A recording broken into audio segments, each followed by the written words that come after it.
हाँ शिवोहम।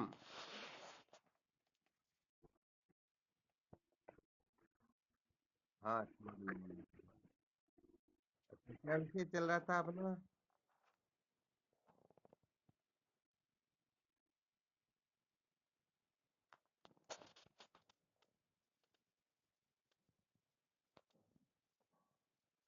संसार को बनाए रखने की इच्छा अथवा संसार को बनाए रखकर यदि कोई जन्म मरण के बंधन से मुक्त होना चाहता है तो वह सचमुच में मुक्त हो नहीं पाता। यही विषय चल रहा था ना? हाँ शिव। हाँ अब सत्संग चालू हो गई फिर ज्यादा नहीं।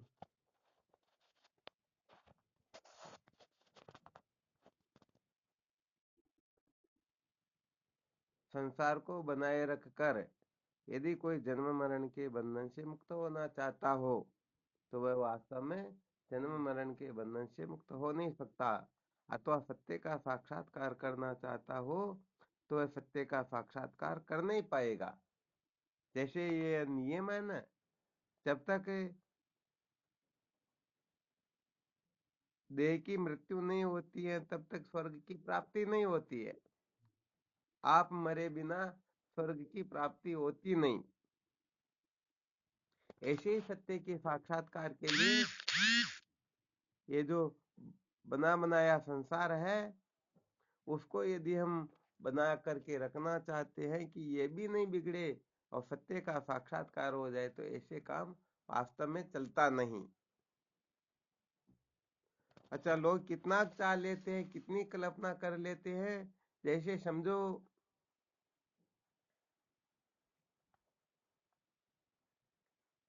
बंधन से छूटना तो चाहते हैं परंतु कितना जैसे समझो किसी का पुत्र उनसे प्रतिकूल चलता हो तो उनकी ये सोच रहती कि ये मेरे से प्रतिकूल न चले, मैं जैसा चाहूं वैसा ये रहने लग जाए। तो जब तक वह प्रतिकूल चलेगा तब तक उसको समझेगा भाई ये बंधन रूप है। और यदि वही अनुकूल चलने लग जाए तो फिर बंधन रूप प्रतीत होगा क्या? बस गड़बड़ यहाँ पर हो जाती है। इसीलिए कहने का मतलब निषिद्ध तो क्या, यहाँ विहित का भी त्याग करना होता है। तो संसार को बनाए रखकर तात्पर्य क्या हुआ? क्या तात्पर्य हुआ? कुछ लड़का लड़की चाहे अनुकूल चालो या मत चालो, हाँ नहीं, इसमें परिवार सारे में के सारे हो गए, सारे जितना भी अनात्म प्रपंच है समस्त संसार समस्त नाम रूपात्मक प्रपंच इसमें आ गया। इसमें तीन शरीर पांच कोष तीन अवस्था आदि आदि सब आ गए। जी तो कहने का मतलब ये इनको भी बना करके रखना चाहते हैं और फिर सत्य का साक्षात्कार भी चाहते हैं। अर्थात मेरे को भगवत प्राप्ति तो करनी है, सत्य का साक्षात्कार तो करना है, परंतु मेरा जिन जिन से नाता रिश्ता है संबंध है वो वैसे के वैसे बने रहे। पत्नी पत्नी बनी रहे, पति पति बना रहे, पुत्र पुत्र बना रहे, पिता पिता बना रहे, मित्र मित्र बना रहे, या जितने भी संसार के नाते रिश्ते हैं ये जीव के त्यों बने रहे। इनमें किसी प्रकार का विक्षेप न हो, ये बिगड़े नहीं, बल्कि इनको बनाए रख करके। हाँ शिव। हाँ शिव। इनको बनाए रख करके फिर कहने का मतलब लेट जुड़ते तब केवल सत्संग सुन लिया करो, फिर बीच में विक्षेप होता, ठीक है ना? समय पर जुड़ने वाले प्रणाम कर लिया करो, बाकी मैसेज कर देना चाहिए, परंतु फिर इसे धारा टूट जाती है सत्संग की। क्या सुना रहे क्या सुनाने लग जाते हैं। क्या सुना रहे थे? ये प्रपंच सारा हाँ कहने का मतलब बनाए रखा ये संसार बिगड़े नहीं,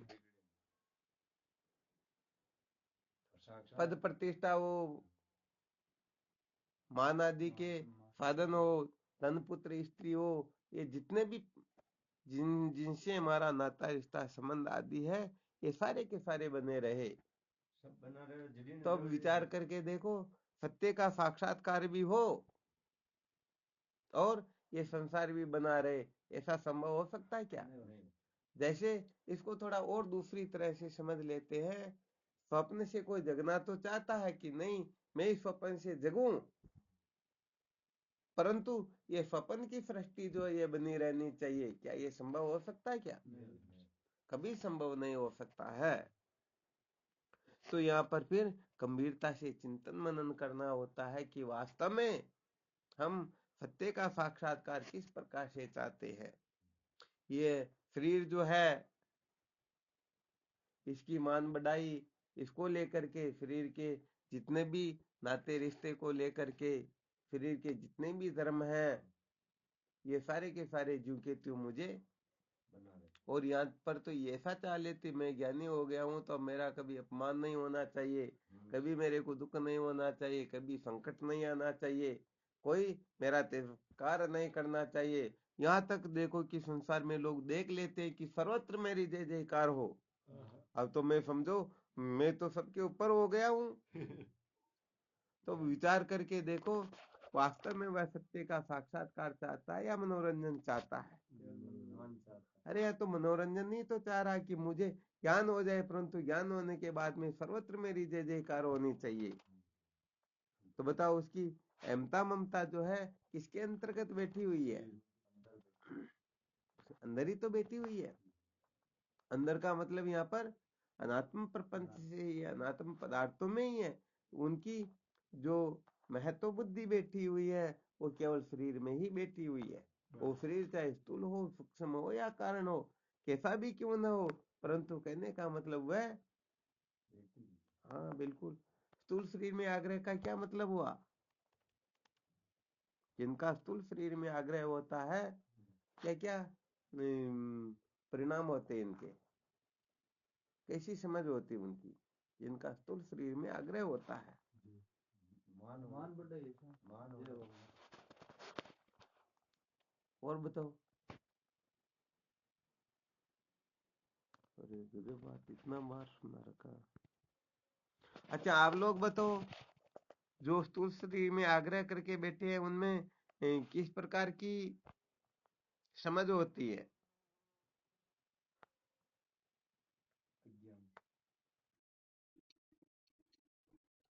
अरे क्या बात है, शरीर को लेकर के जितने भी धर्म है वो धर्म को धारण किए ही तो रहता है ना। तो इसमें तो आप लंबी चौड़ी लिस्ट बता सकते हो। सबसे पहले तो मैं किसी का बाप हूँ, किसी का बेटा हूँ, किसी का पति हूँ, किसी का भाई हूँ। फिर मैं काला गोरा लंबा ऊंचा बांका टेढ़ा हूँ। और देखे तो मैं 3.5 हाथ का हूँ। मैं 25-50 वर्ष की उम्र वाला हूँ।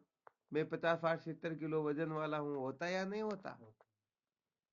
मैं नाम रूप कुल गोत्र वर्ण आश्रम वाला हूँ। अब विचार करके देखो, कितने कहने का मतलब वो धर्मों को धारण किए रहता है कि मैं ऐसा हूं, मैं वैसा हूं। अब बताओ भाई, यदि इस शरीर का कुछ नहीं बिगड़ने देना चाहे कि भाई शरीर भी बना रहे और मुझे सत्य का साक्षात्कार भी हो जाए, तो सत्य का साक्षात्कार होने के पश्चात भी वह सत्य को महत्व देगा या शरीर और शरीर के धर्मों को महत्व देगा? किसको देगा? तो अब वास्तव में उनकी किसको देगा? नहीं, सत्य को देने वाला संसार को बनाए नहीं रखना चाहेगा। यहाँ पर इसलिए जो चल रहा है ना, जो संसार को बनाए रख करके फिर सत्य का साक्षात्कार करना चाहता हो, अब उनके लिए तो सत्य का साक्षात्कार हो गया गौण, और मुख्य क्या हुआ भाई? यहाँ पर अपन वर्तमान में बहुत सारे दृष्टांत देख सकते हैं। बहुत सारे सत्संगों में जाते हैं, संत भी बनते हैं, ऊंचे ऊंचे प्रवचन भी करते हैं, पता नहीं क्या क्या करते हैं, परंतु उनके मूल में क्या होता? मान बढ़ाई होती या नहीं होती? देह को सजाना होता कि मेरी सर्वत्र जय जयकार हो। थोड़ी उनकी इधर उधर करके देखो। हमारे एक महात्मा है महाराज, यदि उनको कोई परमहंस न कहे, कोई वेदांत केसरी न कहे तो चिढ़ पड़ते हैं। उठ उठ करके जाते स्टेज मंत्री को, कहते मेरे को परमहंस कहना, मेरे को ऐसे वैसे कहना।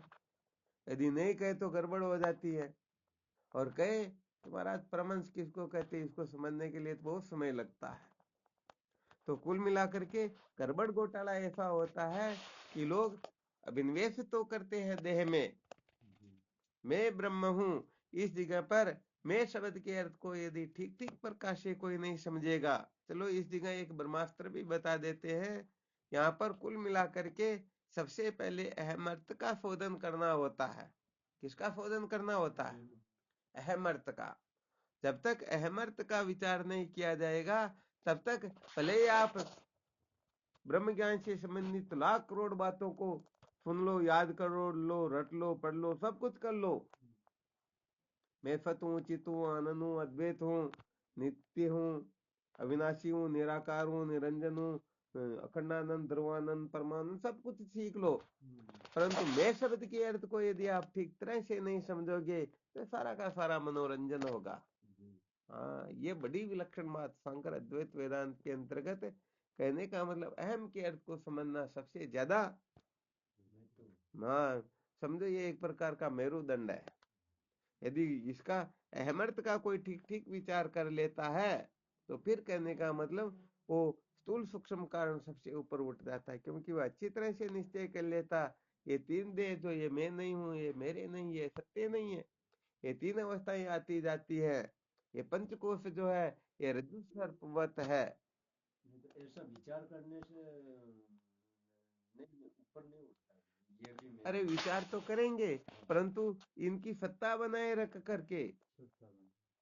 ठीक है ना, इनमें महत्व बुद्धि करके फिर यदि ब्रह्म विचार करेंगे, जैसे विरोचन और इंद्र दोनों ही ब्रह्म विद्या की प्राप्ति के लिए ब्रह्मा जी के पास में जाकर के विधि पूर्वक रहे, सब कुछ किया, 32 वर्ष तक ब्रह्मचर्य का पालन भी किया, सब कुछ किया, परंतु विरोचन की देह में ही ममता ममता थी, इसलिए उसने इस देह को ही परमार्थ समझ लिया, इसी को आत्मा समझा, इसी को परमात्मा समझा, इसीलिए खाने पीने के बारे में खुले दिल से कह दिया, जब तक जियो सुख से जियो, उदार भी करो, परंतु घी पियो, मरने के बाद में न कोई स्वर्ग है, न कोई नरक है, न कोई ईश्वर है, न कोई बंधन है, न कोई मुक्ति है। आ गया समझ में? और इंद्र ने विचार किया कि ये देह आत्मा कैसे हो सकता है, आत्मा तो अविनाशी, ये तो जन्मता मरता है। तो कुल मिलाकर के यदि कोई देह को महत्व दे करके विचार करेगा तो अंत में देह को ही, वो देह को ही परम तत्व समझेगा। तो यहाँ पर जो विशेष सूत्र समझाया जाता है उसके बारे में मंथन करना चाहिए। जब तक कोई अमर्थ का ठीक ठीक शोधन नहीं कर लेता है, तब तक सच्ची बात है वो आत्मा को ब्रह्म नहीं समझेगा, केवल मात्र शरीर को ब्रह्म समझेगा, इंद्रियों को ब्रह्म समझेगा, प्राण को समझेगा, मन को समझेगा, बुद्धि को समझेगा, सुनने को भी समझ सकता है, कोई कर्ता भोक्ता को समझ सकता, कोई किसी को भी परम तत्व समझ सकते हैं। तो यहाँ पर विशेष विचारणीय विषय है अहमर्थ का शोधन करना। सबसे अधिक परेशानी जो आती है इस अहमर्थ के शोधन में ही आती है। यदि कोई अहमर्थ का ठीक ठीक शोधन कर ले, शोधन करने का मतलब क्या है? अरे जैसे गेहूं और कंकड़ मिल गए, इनमें से कंकड़ को एक तरफ करना, गेहूं को एक तरफ, ऐसे ही वास्तव में जो असली अहम है वह अहम इन देह अवस्था कोषों के साथ में तादात्म्यपन कर लेता है। तो जैसे अग्नि के गोले को अग्नि समझना, वो दृष्टांत सुनाया ना पहले, किसी ने अग्नि के लोहे के गोले को अग्नि में डाला तो वह अग्नि के आकार का हो जाता है, अर्थात अग्नि जैसा दिखने लगता है। उसको फंडासी में पकड़ करके जैसे ही बाहर डालता है तो वो तो गोल था, लुढ़कने लगा। तो उनका बच्चा था, उसने कहा देखो देखो पिताजी, अग्नि दौड़ रही है। पिताजी ने समझाया बेटे, अग्नि नहीं दौड़ रही है तो घोड़ा दौड़ रहा है, क्योंकि अग्नि में दौड़ने का धर्म नहीं होता, उसका काम जलाने का, और घोड़े का काम घुड़ने का होता है, लुढ़कने का होता है। तो बेटे ने निश्चय कर लिया भाई अग्नि नहीं दौड़ रही है तो घोड़ा दौड़ रहा। आगे वह घोड़ा जाकर के किसी कपड़े के टकरा जाता, और वह तो भयंकर गर्म हो रखा था, अग्नि के रंग का हो रहा था, तो कपड़े को जलाने लग गया। तो बेटे ने कहा देखो देखो पिताजी, इस लोहे के घोड़े ने कपड़े को जला दिया। पिताजी ने कहा नहीं नहीं बेटे, लोहे के घोड़े ने नहीं जलाया, तो अग्नि ने जलाया। तो देखो छोटा सा बच्चा अग्नि को घोड़ा समझ रहा और घोड़े को अग्नि समझ रहा। तो ऐसे ही कहने का मतलब जब तक हम इन अनात्म प्रपंच में से किसी को भी मैं मेरा समझेंगे, तब तक समझो अहम अर्थ का रहस्य ठीक तरह से समझ में नहीं आया। अहम अर्थ का शोधन करने के पश्चात, सबका निषेध कर देने के पश्चात जिसका निषेध नहीं होता है, वही वास्तव में अहम का असली अर्थ होता है। और वह अहम ही सचमुच में सच्चिदानंद अद्वितीय ब्रह्म होता है। अब अपन तो मैं ब्रह्म हूं, जैसे कोई ऊंची कुर्सी पर बैठ करके आदेश देता है तो वह कुर्सी के कारण दे रहा, वास्तव में उनका कोई महत्व नहीं है। जैसे कोई धन के कारण अपने को बड़ा समझता है तो वह बड़ा नहीं है, बल्कि बड़ा क्या हुआ, अरे धन बड़ा हुआ है। तो ऐसे ही क्या होता है कि लोग इस रहस्य को समझ नहीं पाते हैं। मैं ब्रह्म हूं ऐसा कहेंगे, परंतु उसकी यदि वृत्ति देह के आकार की ओर है, जिस जिस आकार की ओर है, समझो वह उसी जगह पर अटका हुआ है। देखिए देखो आकार नहीं हो रहा है तो अरे तो इसीलिए तो जब तक तीन शरीर तीन अवस्था पांच को इनका ठीक ठीक प्रकाश से निषेध करके इनके दृष्टा स्वरूप में कोई स्थिति न प्राप्त कर ले, सम्यक प्रकाश से इनका निषेध न कर दे, तब तक समझो अहमर्थ का शोधन नहीं हुआ। इस कार को मतलब ये मैं नहीं ये हाँ, कहने का मतलब ये मैं नहीं, मेरे नहीं, सत्य नहीं। कहने का मतलब जब जैसे समझो अभी, तो ऐसे तो जानना तो होगा ना। हाँ बिल्कुल जानना होगा। अब इसमें क्या होता है, जैसे थोड़ी देर पहले चर्चा चल रही थी, समझो इन्होंने निश्चय कर रखा मेरा नाम तेज सिंह है, आ गया समझ में। तो अब समझो बाहर से कोई, अरे तेज सिंह जी महाराज यहाँ बिराज रहे हैं क्या, मुझे उनके दर्शन करने, ऐसा ये सुनेंगे तो सुनते ही हंसने लग जाएंगे, अरे कोई आया। और बाहर से, अरे यहाँ कोई तेजे नाम का ही बैठा हुआ, अभी मैं उसके थप्पड़ रखूंगा, ऐसा वैसा करूंगा तो अभी गड़बड़ घोटाला हो जाएगा। तो क्या सिद्ध हुआ कि हमने अपने आप को तेज सिंह ही मान रखा, क्योंकि तेज सिंह जी नाम को ठीक उच्चारण करे और अच्छी तरह से वो बोले तो हम प्रफुल्लित हो जाते हैं, और गाली निकालते हुए कोई आए तो हम अपमानित हो जाते, क्रोधित हो जाते। तो अपनी सत्ता, अपनी अहमता ममता किसमें बैठी हुई है, स्थूल शरीर में ही बैठी हुई है। अब जैसे इनके नाम को कोई आदरणीय या अनादरणीय रूप से व्यक्त करे तो आपको दुख कष्ट थोड़े होगा, आप तो देखो कि मेरा नाम तो पांचुराम है, ये तो इनको कह रहे, मेरे को क्या फर्क पड़ता। और आपको यदि कोई उठपटांग बोलेंगे तो ये इनको क्या फर्क पड़ता। तो कहने का मतलब इससे क्या सिद्ध हुआ कि हमारी जो स्थिति है देह में ही है, हम देह को ही ज्यादा महत्व दे रहे हैं। तो हम अपने आप को सचमुच में कैसा समझ रहे हैं। यदि हम अपने आप को समझते में पिता हूं, तो आप पिता हो सकते हो तो ब्रह्म नहीं, और ब्रह्म हो सकते तो पिता नहीं। या ऐसा समझो पिता हो तो पिता ही हो, आप ब्रह्म नहीं हो सकते हो। और यदि आप ब्रह्म हो ऐसा निश्चय हो जाए तो भले फिर पिता भले ही हो सकते हो, वो नाटकीय रूप होगा। जैसे एक तो होता असली और एक होता नकली। तो नाटकीय रूप से तो सारा का सारा संसार, ये जितना भी व्यवहार होगा, व्यवहार तो चलेगा, ज्ञान होने के बाद में भी चलेगा और पहले भी चलते ही रहता है। परंतु एक तो नाटकीय ढंग से व्यवहार किया जाता है और एक जो सच्चा जान करके किया जाता, सच्चा जान करके व्यवहार किया जाता, उसके अंतर्गत बात अलग होती है। झूठा जान करके किया जाता वह अलग बात होती है।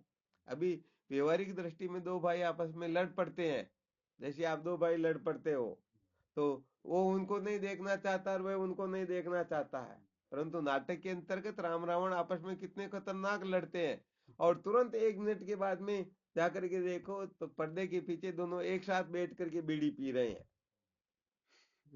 अब विचार करके देखो, अब ये असली हुआ और वो नकली हुआ। व्यवहार वो भी तो हो रहा था, ये भी हो रहा था, परंतु यहाँ पर हम असली समझते हैं कि इसने मेरे को गाली दी। अरे गाली तो कहने का मतलब यहाँ तक पहुंचती ही नहीं है। क्या होता है, हमारे तक पहुंचती नहीं। हाँ वास्तव में हमारे तक तो गाली पहुंचती ही नहीं है। ये तो कहने का मतलब स्थूल शरीर को कह सकते, सूक्ष्म शरीर का भी धर्म नहीं है, जबकि सूक्ष्म शरीर में तो कल्पना होती है। तो कारण शरीर से भी परे जो तुरीय तत्व है, वहां पर यह कैसे प्रवेश करेगी।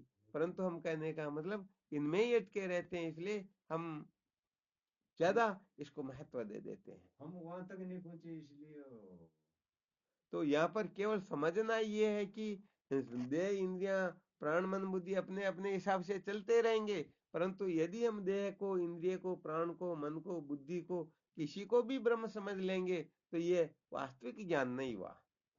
तो यहाँ पर हमने समझो अहमर्थ का ठीक ठीक शोधन नहीं किया। हम ठीक ठीक शोधन कर लेंगे तो कहने का मतलब हम देह, इंद्रिय, प्राण, मन, बुद्धि से भिन्न जो अकर्ता भोक्ता जो है वो अपना स्वरूप है।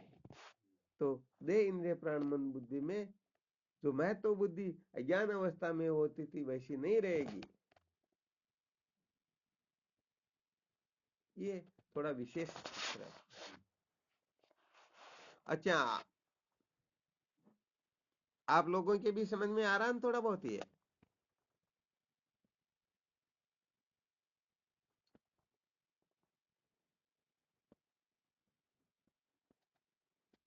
कोई बोले नहीं, क्या बात हुई?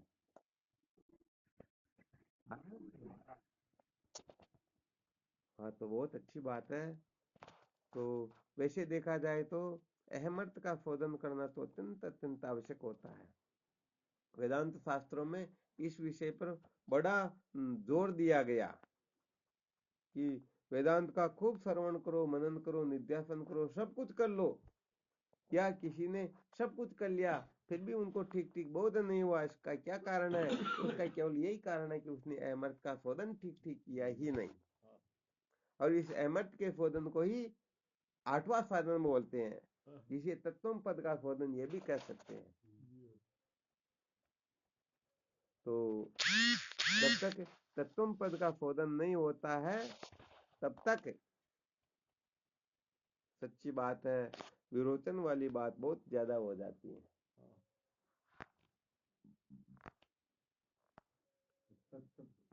शोधन के लिए कैसा है? अरे इनके शोधन के लिए तो क्या कहें आपको, देखो थोड़ा इनका वाच्यार्थ और लक्ष्यार्थ बता देते हैं। अब इनको समझने के लिए तो पूरा पंचीकरण विचार चंद्रोदय को समझना होता है। समझो, त्वम पद का तत्वमसी महावाक्य जो है उसमें एक तो तत्पद है, एक त्वम पद है, एक अशी पद है। तो तत्पद का वाचार्थ भी होता है, लक्ष्यार्थ भी होता है। ऐसे ही त्वम पद का भी वाचार्थ होता है, लक्ष्यार्थ होता है। तो त्वम पद का जो वाचार्थ होता है वह होता है जीव के 3 शरीर, 5 कोष, 3 अवस्था, देश, काल, वस्तु सहित अविद्या, कुटस्थ और विद्या में कुटस्थ चेतन का प्रतिबिंब, ये सब मिला करके जीव का वाच्य स्वरूप होता है। ऐसे ईश्वर का वाच्य स्वरूप होता है। ईश्वर के 3 शरीर, 5 कोष, 3 अवस्था, देश, काल, वस्तु, धर्म सहित माया, ब्रह्म व माया में ब्रह्म चेतन का प्रतिबिंब, ये सब मिला करके ईश्वर का वाच्य स्वरूप होता है। अब इनमें से सबसे पहले वाच्य स्वरूप को अच्छी तरह से समझना पड़ता है। 3 शरीर, 5 कोष, 3 अवस्थाओं को जब अच्छी तरह से समझेंगे, एक एक पुर्जा किस प्रकार से बनता है, किसके द्वारा बनता है, इनका क्या काम है और मैं किस प्रकार का हूँ, ये सारा ठीक ठीक प्रकार से समझेंगे। समझने के बाद में फिर इनका त्याग करेंगे, क्योंकि वाच्य स्वरूप में केवल और केवल मात्र कुटस्थ को ही ग्रहण करना है, बाकी सब कचरे को एक तरफ फेंकना है। अब कोई कह दे जब इनको छोड़ना ही है, फेंकना ही है, तो फिर इनको जाने क्यों? अरे जानोगे नहीं तो त्यागोगे क्या? अपने को अज्ञानी स्वीकार करोगे तभी तो ज्ञानी बनोगे ना, तभी तो ज्ञान को महत्व दोगे। तो सबसे पहले इनको अच्छी तरह से जानना पड़ता है, जान करके फिर इनका सम्यक प्रकार से त्याग करना पड़ता है। फिर केवल मात्र कुटस्थ को ग्रहण करेंगे और ईश्वर के वाच्य स्वरूप में केवल मात्र ब्रह्म को ग्रहण करेंगे, बाकी सबका त्याग कर देंगे। और तब तत्वमसी महावाक्य के अर्थ का रहस्य समझ में आएगा कि भाई जो कुटस्थ है वो ब्रह्म है। अब ब्रह्म यहाँ पर कुटस्थ है। अब आप चाहो कि मेरी आंख ब्रह्म है, ये कुछ भी देखे, मेरा पैर ब्रह्म है, कहीं पर भी जाए, तो गड़बड़ घोटाला होगा या नहीं होगा? समझ में आ रहा होगा शायद आप लोगों के कि मेरा शरीर ब्रह्म है। अरे शरीर तो जन्मता मरता घटता बढ़ता, यदि आप इसको ब्रह्म समझोगे, निश्चय करोगे, तो बड़ा गड़बड़ घोटाला हो जाएगा। तो ज्यादातर गड़बड़ घोटाला संसार में यहीं पर होता है कि ये जीव का जो वाच्य स्वरूप है, इस वाच्य स्वरूप को लोग ब्रह्म समझ लेते हैं। इसीलिए तो कहने का मतलब जिनको 2-4 बातें समझ में आ जाती है, ऐसे फूले फूले फिरते हमारे सामने संसार में कौन है, हम साक्षात ब्रह्म है, हमारी पूजा करो, हम आदरणीय है, पूजनीय है, हमारे सामने तुम ऐसे उठो, ऐसे बैठो, ऐसे करो, वैसे करो, 1000 लाख करोड़ बातें होने लग जाती है। तो ये वास्तव में ब्रह्म ज्ञान नहीं होता। ब्रह्म ज्ञान का स्वरूप तो बड़ा विलक्षण होता है। जो सब है वही मैं हूँ, जो मैं हूँ वही सब है, इसको कहते हैं ब्रह्म साक्षात्कार। तो कुल मिलाकर के ये वाच्य स्वरूप जो होता है, वाच्य स्वरूप को समझ के फिर इनका त्याग करना होता है। अब यहाँ पर साधक लोग यहाँ पर टिकना नहीं चाहते, यहाँ समझना नहीं चाहते। देखते ये छोटी छोटी पंचीकरण की बातें कौन करें, हम तो डायरेक्ट पंचदशी की बातें करेंगे। हाँ बिल्कुल सही बात, हम तो इनसे भी और ऊंचे ग्रंथ की, हम तो इनसे भी और ब्रह्मसूत्र आदि इनकी चर्चा सुनेंगे, इनकी चर्चा करेंगे। अरे भाई, सबसे पहले देखो बताया जाता है, जैसे अपने को हरिद्वार जाना है, तो आप जैसे अभी इस समय नंदवाड़ा में बैठे हुए हो, तो नंदवाड़ा से चलना शुरू करोगे या अजमेर जयपुर से चलना शुरू करोगे? अरे जो जहाँ होता वहीं से तो चलना शुरू करेगा। तो ब्रह्म विचार के अंतर्गत भी पहले देखना होता है कि हम किस जगह पर अटके हुए, किस जगह पर बैठे हुए हैं। तो हम किस में, इस स्थूल शरीर में तो बैठे हुए, स्थूल शरीर के संबंधियों में, नाते रिश्तों में, इनमें तो बैठे हुए, तो यहीं से विचार प्रारंभ करना होगा। हम यहाँ से विचार प्रारंभ नहीं करते हैं, डायरेक्ट आगे की कक्षा का करते तो काम बिगड़ जाता है। जैसे कोई एक 50 किलो का कट्टा ऊंचा रहा हो, अब उसका छोटा बच्चा 5 साल का हो, उनके साथ में कहता है नहीं नहीं मेरे पिताजी ये उठा रहे तो मैं भी 50 किलो का कट्टा उठाऊंगा, ये बोरी जो है मैं भी उठाऊंगा। तो बताओ उठा पाएगा क्या? वो दब जाएगा बेचारा, मर जाएगा। जिसका 1 किलो वजन उठाने का पावर, वो 1 किलो उठाए तभी काम चलेगा, 50 किलो के चक्कर में वो दब जाएगा। तो कुल मिलाकर के सबसे पहले स्थूल शरीर, इनसे थोड़ा वैराग्य हो, इनसे ऊपर उठे। तो इनसे जब हम ऊपर उठेंगे तो सच्ची बात है, सबसे पहले 6 प्रकार के जो ब्रह्म है, नाम रूप कुल गोत्र वर्ण आश्रम, ये कहने का मतलब ये छिन्न भिन्न होने लग जाएंगे। अब ये जब तक छिन्न भिन्न नहीं होते तब तक तो हम परिचिन ही तो है।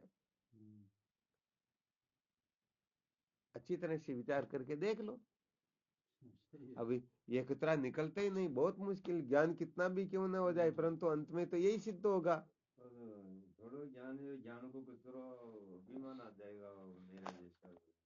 तो कहने का मतलब जैसे एक म्यान में 2 तलवार नहीं होती हैं, वैसे ही कहने का मतलब ब्राह्मणपना और ब्रह्मपना एक अंतःकरण में टिक सकता है क्या? या तो आप ब्राह्मण हो सकते हो या ब्रह्म हो सकते हो, या तो आप शूद्र हो सकते हो या ब्रह्म हो सकते हो। मैं शूद्र भी हूँ, मैं क्षत्रिय भी हूँ, मैं वैश्य भी हूँ, मैं ब्राह्मण भी हूँ और साथ ही ब्रह्म भी हूँ, ऐसा होता है क्या? हम नाम रूप को महत्व दे करके, ये नाम रूप भी सत्य है और मैं ब्रह्म भी हूँ, ब्रह्म भी सत्य है, नाम रूप भी सत्य है, तो बताओ दो सत्य होता है क्या? हाँ, सत्य में भेद नहीं होता, सत्य केवल मात्र वैसे देखा जाए तो एक भी नहीं होता, ये एक अनेक भी ये गिनतियों के अंतर्गत आता है। इसलिए हाँ, वो थोड़ी और ऊंची कक्षा होगी, वो फिर हाँ दृष्टि सृष्टिवाद जातवाद के लेवल की होगी। इसलिए पहले बालकों को समझाने के लिए कहना पड़ता है कि सत्य एक होता है, परंतु जिस सत्य में एक अनेक का भेद नहीं होता वही परमार्थ सत्य होता है। तो कुल मिलाकर के हम स्थूल शरीर में सबसे ज्यादा अटके हुए होते हैं। वो एक दृष्टांत सुना होगा ना, दो भाई इस प्रकार से, जैसे अपने महावीर जी वगैरह, ये पूरे जीवन में इनके कभी आपस में झगड़ा नहीं हुआ। ऐसे श्रवण जैसे, वो कौन सी भाई बोलते, जैसे राम लक्ष्मण जी रहे उस प्रकार के, तो ऐसे राम लक्ष्मण जैसे कोई दो भाई थे, उनके किसी प्रकार का कोई ऐसा भाव नहीं, लड़ाई झगड़ा नहीं, राग द्वेष नहीं, कुछ भी नहीं। परंतु एक बार क्या होता है, तो एक भाई बाजार से आम लेकर के आता है, आम लेकर के आता तो आधा किलो आम लेकर के आया, आधा किलो में 2 आम तोले। अब उसमें क्या था, एक आम तो था 350 ग्राम का और एक था 250 ग्राम का, 50 ग्राम छोटा बड़ा था, इतना सा अंतर था। तो क्या होता है कि उनके एक भाई बच्चा तो उनके भाई का था, एक उनका स्वयं का था। अब दोनों दौड़ करके आए, तो उसमें उनके दाहिने हाथ में जो आम था वो थोड़ा बड़ा था, बाएं हाथ की तरफ जो आम था वो छोटा था। अब इधर जो बच्चे दौड़े आ रहे थे, उनमें से उनके दाहिने हाथ की तरफ जो बच्चा आ रहा था वो उनके भाई का था, और बाएं हाथ की तरफ जो उनका उनका था। तो बाएं हाथ में आम कौन सा, छोटा था या बड़ा? छोटा था। छोटा था, और दाहिने हाथ में बड़ा था। तो उसने सोचा अब करे क्या, तो उन्होंने केवल ऐसे हाथ को कर दिया, ठीक है ना, इस हाथ को इस तरफ वो एक तरह का गुणित का निशान बना दिया। तो वो बच्चा, उनको तो कोई दिक्कत ही नहीं, उन्होंने वो ले लिया, उन्होंने वो ले लिया। परंतु ऊपर उनका जो भाई था, बड़ा भाई, वो देख रहा था। तो खाया पिया आराम किया, और फिर बुला करके भाई से कहने लगे, देख भाई बात ऐसी है, अपन खूब प्रेम से रह रहे, ऐसी कोई बात तो है नहीं, परंतु मैं चाहता हूँ कि अपना थोड़ा हिसाब किताब अलग से कर ले, ताकि तुम तुम्हारे हिसाब से, मैं मेरे हिसाब से रहूं, ताकि अपना प्रेम ज्यों का त्यों बना रहे। अब वो रोने लग गया कि मेरे से क्या गलती हो गई, वो माफी मांगने लगा, हाथ जोड़ने लगा, मेरे से यदि कोई गड़बड़ हुई हो तो बताओ। फिर उसने विचार किया, तो अरे मैंने हाथ में ऐसी आंटी डाल दी, बस कारण यही है। उसने कहा भाई साहब मेरे से गलती हो गई, अब मैं जो कुछ भी लाऊंगा आपके बच्चे को ही दूंगा, मेरे बच्चे को बिल्कुल नहीं दूंगा, कुछ कुछ बहुत सारी बातें कहने लगा। तो उनके भैया ने समझाया, भाई बात ऐसी नहीं है, न तो आम बड़ा तेरे बेटे को क्यों दिया, मेरे को कोई दिक्कत, मेरे बच्चे को छोटा क्यों दिया, इसमें मेरे को कोई दिक्कत नहीं, तू भले दोनों आम तेरे बच्चे को दे देता तो ही मुझे कोई दिक्कत नहीं थी, परंतु मेरे को दिक्कत ये है कि तूने जो हाथों की आंटी लगाई ना, तो इसमें केवल मात्र ये सिद्ध हो रहा है कि तू समझता है कि ये बच्चा मेरा, ये मेरे भाई का। तो ये मेरे तेरे का जो तेरे में अंतःकरण में जो कल्पना उठी ना, बस ये कल्पना दुखों का कारण है। इस कल्पना के कारण हो सकता है आपने कभी झगड़ा हो जाए तो फिर बोलने लायक भी नहीं रहेंगे, इसे तो अच्छा है कि तू तेरे काम कर, मैं मेरे करूं। तो ये कहने का मतलब, जैसे क्रिया चेष्टा, न तो क्रिया चेष्टा श्रेष्ठ होती न निकृष्ट होती है, उनका तो जब उपयोग किया जाता है तब पता चलता है कि वास्तविकता क्या होती है। तो इसी प्रकार से यहाँ पर भी ये सारी की सारी गड़बड़ घोटाले की फाइलें खुलने लग जाती है। तो कहने का मतलब, हम किस प्रकार की भावना से भावित रहते हैं।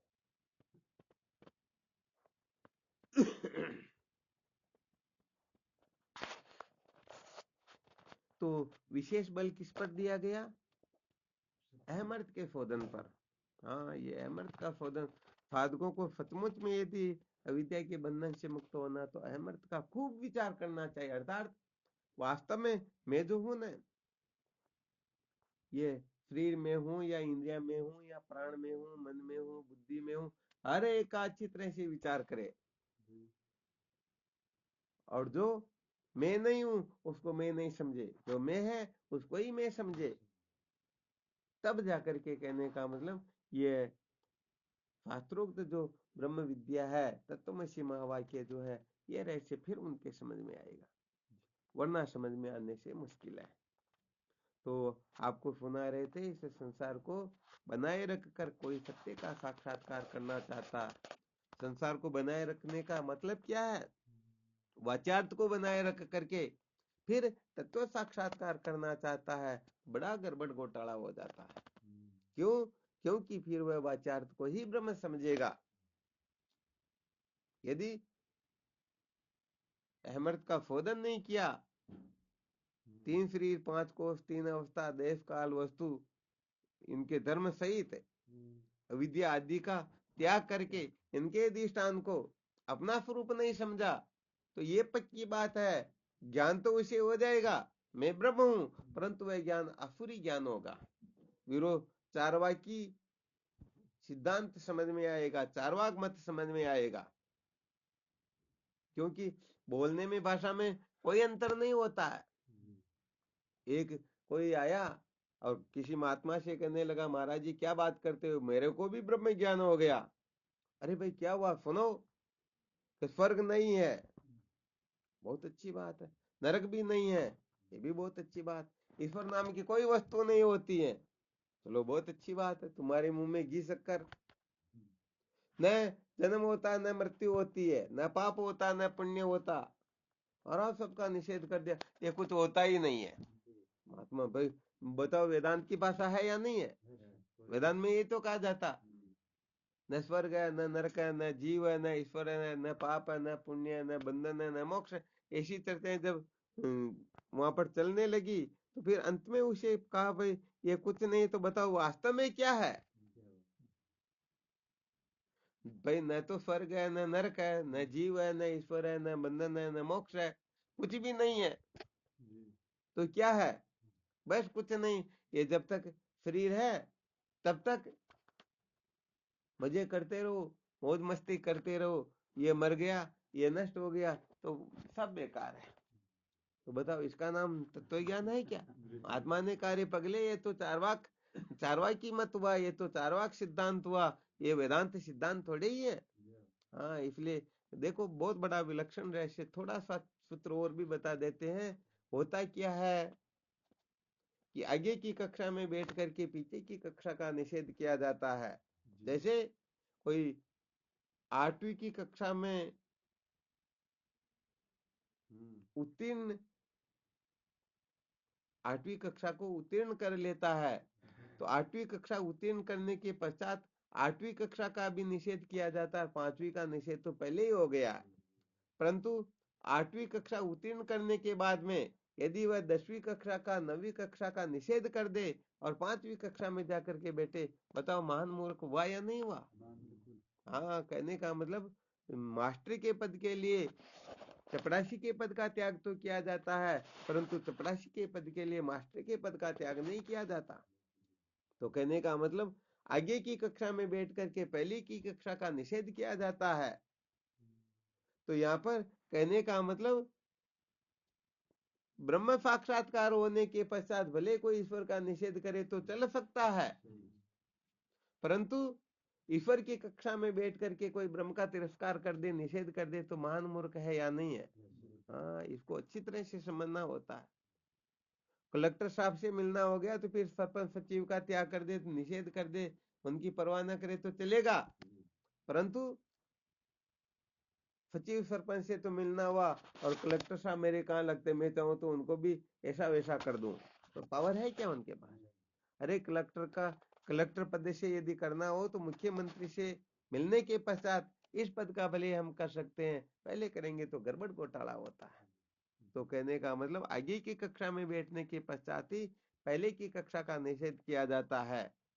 तो कहने का मतलब यहाँ पर इस शरीर का निषेध करने के लिए शरीर का जो अधिष्ठान है उस आत्म तत्व को महत्व दे देंगे, उसका साक्षात्कार होगा, तब पूर्ण रूप से निषेध होगा, और उनको महत्व देने मात्र से हम इस तरफ से ऊपर उठने लग जाते हैं। ये थोड़ी विशेष बात होती है।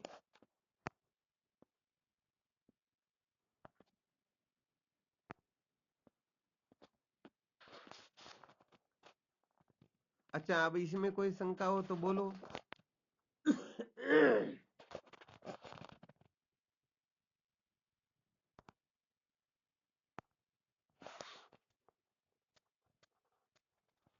आवाज आ रही है?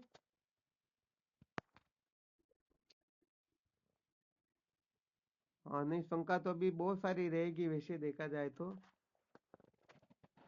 क्योंकि वास्तव में जो इनका निषेध है ना, इनके प्रति सत्व महत्व बुद्धि जो बैठी हुई है, ये सत्व महत्व बुद्धि ही इनको, इनमें ममता ममता का कहने का मतलब वो निशानी हो जाती, इनका चिन्ह हो जाता।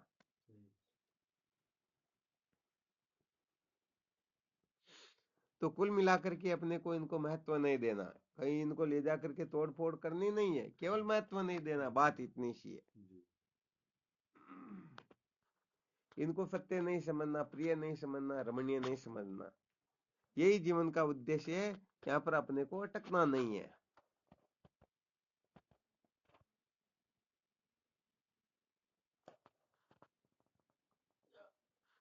अच्छा, इस बंधन से मुक्ति कौन प्राप्त कर सकता है?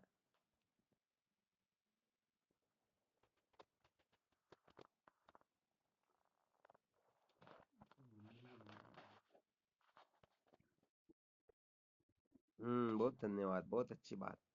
अच्छा, ये तो बिल्कुल ठीक, बंधन को बंधन समझेगा वही कर सकेगा, परंतु जैसे बताया ना, संसार को बनाए रखकर एक सूत्र तो ये हो गया, एक सूत्र और बताते हैं। जैसे समझो किसी के घर में कोई चोर प्रवेश कर जाता, कोई डाकू समझो उनके घर में प्रवेश कर गया, घर में घुस गया। अब घर वाला चाहे बाहर निकालना चाहेगा या नहीं चाहेगा? तो घर वाला बाहर निकालने के लिए अंदर जाता है। अब ध्यान देना अच्छी तरह से। अब यदि यहाँ पर पावरफुल यदि डाकू है तो घर वाला बाहर निकल पाएगा क्या? अरे डाकू उसको वहीं ढेर कर देगा।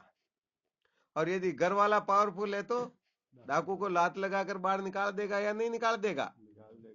हाँ, क्या बात है, ये थोड़ी शूरवीरता की बात है। नायम आत्मा बलहीन लभ्य, कमजोर व्यक्ति कभी भी आत्मा तत्व को प्राप्त नहीं कर सकता। इस सूत्र का हमें अच्छी तरह से ध्यान रखना। तो बंधन को वही लात लगा करके निकाल सकता है जो सचमुच में शूरवीर हो, हाँ सचमुच में पावरफुल हो। अगेन गोविंद जी समझ में आ रहा या नींद आ रही है?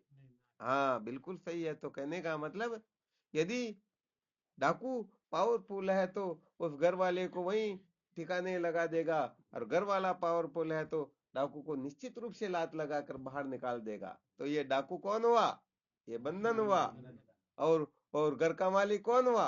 अरे हम स्वयं हो गए। तो यदि हम पावरफुल होंगे तो इस बंधन से मुक्ति प्राप्त कर लेंगे, और पावरफुल नहीं होंगे तो ये बंधन और दूसरे रूप में प्रकट होकर के अपने को नचाने लग जाएगा। तो नायम आत्मा बलहीन लभ्य, कमजोर व्यक्ति कभी भी आत्मा तत्व को प्राप्त नहीं कर सकता। और इनके बारे में तो बता ही रखा, चरित्र बल, इंद्रिय बल, मनोबल, विचार बल, अपवाद बल। हालांकि थोड़े थोड़े बल सभी के अंतर्गत होते हैं, परंतु अपवाद बल बड़ा खतरनाक होता। अपवाद बल के समय फिर करोड़ों में कोई कोई टिकता, बाकी चरित्र बल में तो गिनती नहीं, भले करोड़ों की संख्या में एकत्रित हो जाएंगे।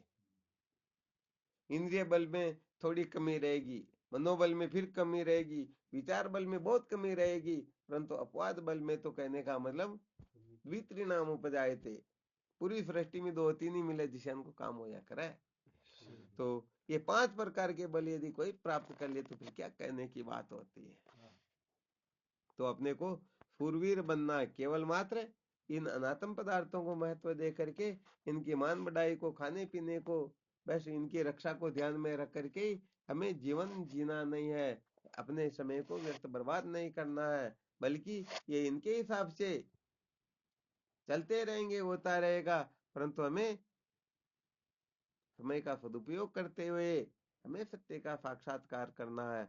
हमारी महत्व बुद्धि केवल सत्य में हो, बस सत्यनिष्ठ बने हम। और जो सत्यनिष्ठ बन जाएगा, इसलिए वो 6 शर्तें भी तो बताई हुई है ना, सत्यनिष्ठा, अनासक्ति योग, पांडित्य, धैर्य, संन्यास, आत्माभ्यास। ये 6 शर्तें यदि कोई पूरी कर दे, जिसमें पूरी करेगा उसी समय कृतार्थ हो गया, समझो जीवन धन्य हो गया। याद आ रही क्या ये सब बातें?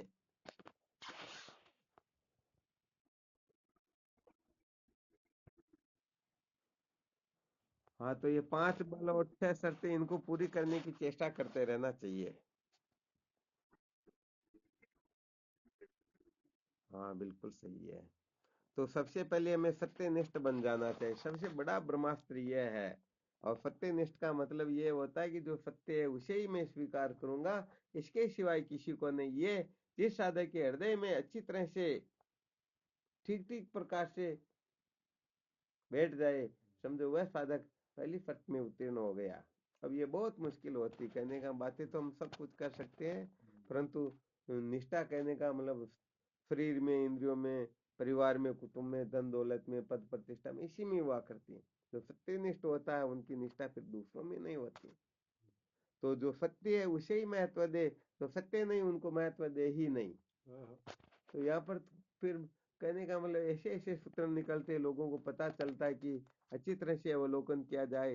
तो कहने का मतलब सत्य निष्ठा जो है 2-5% ही मिलती, बाकी संसार की निष्ठा असत्य निष्ठा ही। हम जानते हैं कि ये ठीक नहीं है, फिर भी उन्हीं को महत्व देते हैं। ये ठीक नहीं है, फिर भी उनको ही पाना चाहते हैं। ये ठीक नहीं, फिर भी उनका ही संग करते हैं। ये ठीक नहीं है, फिर भी उनको छोड़ना नहीं चाहते हैं। ये ठीक नहीं है, फिर भी उनको पाना अपने जीवन का लक्ष्य होता है। तो कुल मिला करके ये गड़बड़ घोटाला हो जाता है और सचमुच में वो आगे नहीं बढ़ पाते हैं। इसलिए श्रुति युक्ति अनुभूति से जो निर्णीत वस्तु होती है वही ध्रुव सत्य होती है।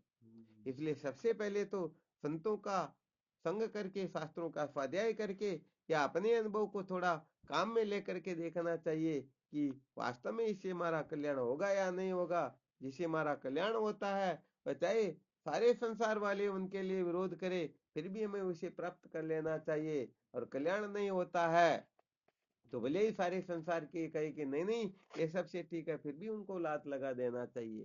परंतु ये बहुत बड़ी पावर चाहिए, यहाँ पर हर किसी के वश की बात नहीं होती। ये तो बहुत बड़ी बहादुरी का काम होता है। देखो वशिष्ठ जी महाराज ने भगवान राम को ब्रह्म विद्या का उपदेश करते समय सबसे पहले ब्रह्मास्त्र दे दिया था।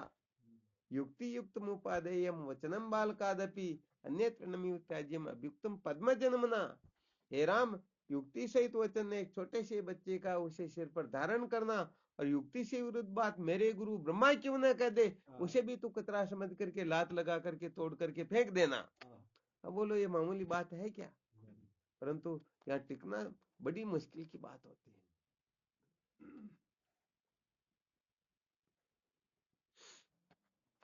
वो क्या होता है कि अब अपने संस्कार जो बैठ जाते हैं ना, हमको पता लग जाता है कि ये ठीक नहीं है, फिर भी हम उनको निकाल नहीं सकते।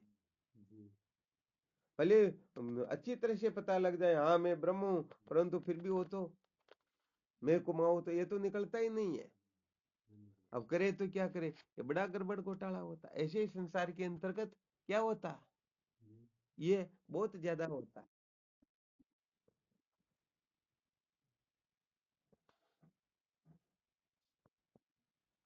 तो इनके बारे में अच्छी तरह से मंथन करना चाहिए। ये वास्तव में जीवन का सार होता है। हाँ, क्योंकि विचार यदि हम नहीं करेंगे तो फिर कौन करेगा। बस यही कारण है कि संसार को बनाए रख करके कोई भगवत प्राप्ति नहीं कर सकता, सत्य का साक्षात्कार नहीं कर सकता है। सत्य का साक्षात्कार करना हो तो हाँ, ये संसार धराशायी होता हो तो हो। अरे रस्सी में सर्प है ही नहीं, ये नष्ट हो जाए तो क्या फर्क पड़ता। इनको कोई दूध पिला दे तो भी कोई फायदा नहीं, और इनके ऊपर कोई एटम बम डाल दे तो भी कोई नुकसान है नहीं। परंतु हम इस शरीर को रस्सी सर्पवत नहीं समझते, इसको सत्य समझते हैं। समझते या नहीं समझते? शरीर को सत्य समझते तभी तो शरीर के धर्मों को ज्यादा महत्व देते हैं। तो भाई वास्तव में बात यह है कि सत्यनिष्ठ होना पड़ेगा, वरना अपन समझो डूली पुतिया को खेल खेल दिया, शादी हो जाओ तो भी वो क्या खेलते हो, क्या बोलते हैं उनको?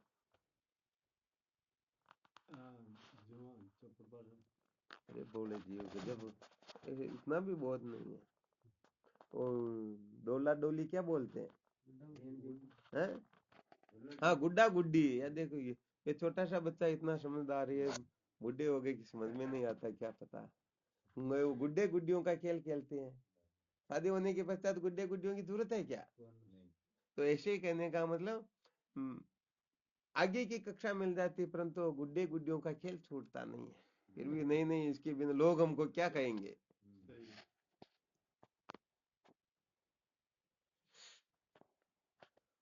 वहाँ चलो ठीक, फिर भी अपने को सत्यनिष्ठ, ये सबसे महत्वपूर्ण सूत्र है।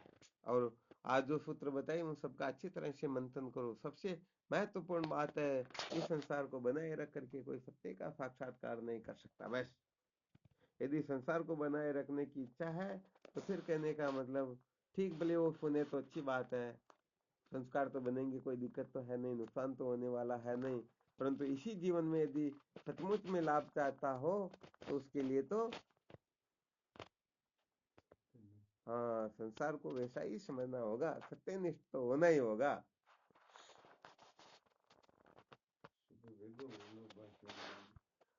केयर करते रहो ना, काम करने के लिए मना नहीं करे, परंतु उनके प्रति जो अपनी निष्ठा है, जो आस्था है, तो इसी से हमारा कल्याण होगा। यही सत्य, यही जीवन का सार है। इनको प्राप्त करने के लिए मनुष्य जन्म मिला, ये उल्टी बातें तो दिमाग से निकल जाए कम से कम, वरना काम अपने हिसाब से करते रहो।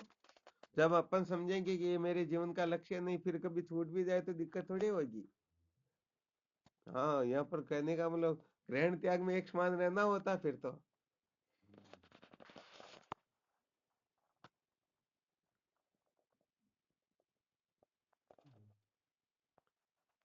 तो अपने को बंधन से क्या, बंधन की जितनी पावर उसे पावर थोड़ी अपने को ज्यादा प्राप्त करनी, अपने को ज्यादा पावरफुल बनना, तभी हम इस बंधन रूपी डाकू को निकालेंगे। अपने हृदय से निकाल पाएंगे। चलो आज तो बहुत ज्यादा टाइम हो गया, बहुत अच्छी बात है। मजा आएगा। अच्छा, हाँ। चलो बहुत अच्छी बात है। यहाँ बैठे हुए ये तो कह रहे भी मजा आ गया, अब आप लोगों का क्या अनुभव हुआ है?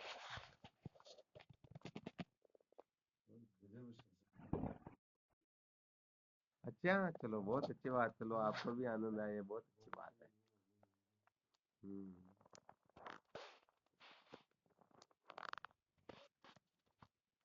वास्तव में जो सत्य को महत्व देता ना, जो सत्य निष्ठ हो जाता, सचमुच में वह किसी की परवाह करता ही नहीं।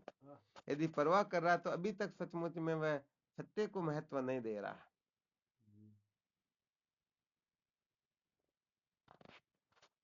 कई महावीर जी, बात सच्ची सत्य है ना? हाँ। है, सब प्रैक्टिकल में फैले जाऊं मैं रोज बाहर आनंद नहीं ले रहा। हाँ बिल्कुल सही है, वो प्रैक्टिकल की अब तो बात फैले थोड़ा बिल्कुल तो बिल्कुल सत्य बात है। प्रैक्टिकल का, प्रैक्टिकल के अंतर्गत तो बात बोली पूछ ली, गुरु जी कौन है तो बोली अपना ज्ञानी कौन है, फिर भी नाम हो के लिए फेल हो गए पास हो गए, छोड़ नहीं पाते ना। कहीं क्योंकि जहाँ अटके हुए हैं, बस हमारे लिए तो सब कुछ वही है, ऐसे होता है गड़बड़। इसीलिए कहा गया कि जब हम अच्छी तरह से जान लेते हैं कि ये सत्य है, तो छोटा सा बच्चा भी नहीं होना चाहिए, एक वैश्य भी कोई नहीं होना चाहिए, कतई पुरुष भी नहीं होना चाहिए। उसे आवाज नहीं आ रही क्या? अभी आती है, कर दिया।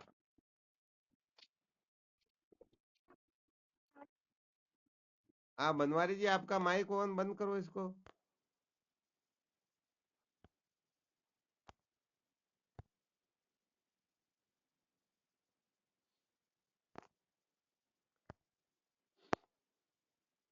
अब तो आ रही है आवाज?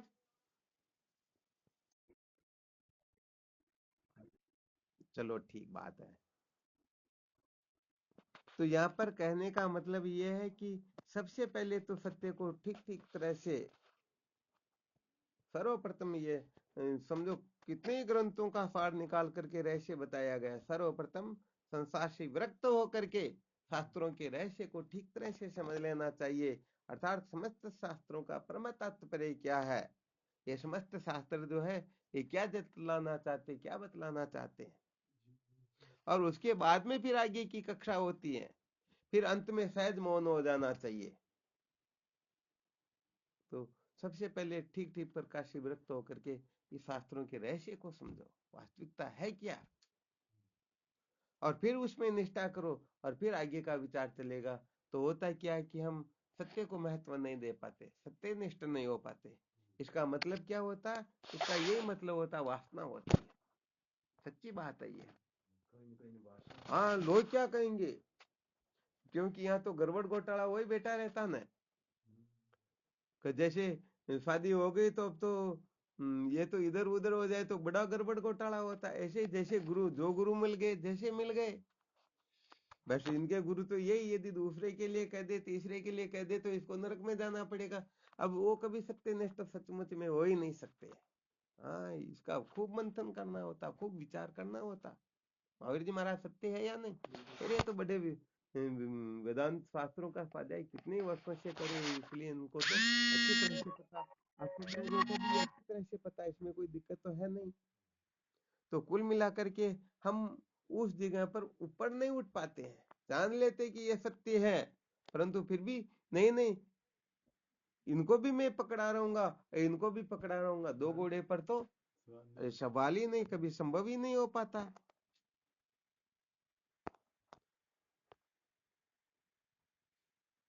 तो फिर यहाँ सम समुच्चय नहीं चलता, कर्म समुच्चय। जी। हाँ ये, हालांकि संसार में सब आदरणीय उनकी जगह पर वो भी काम करते हैं, सही। ठीक है ना। तो हो सकता है वो धर्म के गुरु है तो अपना अंतःकरण शुद्ध करवाएंगे, अब आगे बढ़ना है तो फिर और आगे बढ़ना होता है। तो कुल मिलाकर के ये सब अलग अलग कक्षाएं हुआ करती हैं, इन कक्षाओं का फिर विचार करना होता है, उसी के अनुसार फिर अनुसंधान करना होता है, तब जाकर के कहने का मतलब कुछ बात और होती है। तो अपने को कुल मिलाकर के सत्यनिष्ठ होना है, सत्यनिष्ठ यदि हो गए तो समझो जीवन धन्य हो जाएगा, क्योंकि जो सत्यनिष्ठ हो जाता है फिर वो संसार को बनाए रखने की इच्छा नहीं करता है, क्योंकि संसार को बनाए रखने की इच्छा वही करता है तो असत्यनिष्ठ होता है, जो संसार निष्ठ होता है वही संसार को बनाए रखना चाहता है। तो चलो ठीक, इसका करो मंथन, और क्या। अच्छा, और कोई शंका हो, कोई विचार प्रकट करना हो तो कर सकते हो। आज समय भी बराबर 1 घंटा ले लिया। आज तो लंबे ही निकल गए। देख सकता हूँ कि टाइम भी मालूम करो, टाइम तक पहुँच गया आज तो।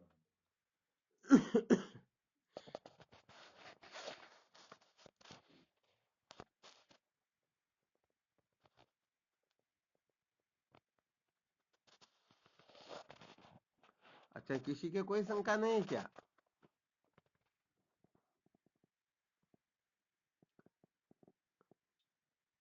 जो सुना उनके बारे में कुछ अनुभव प्रकट करना हो तो भी कर सकते हैं।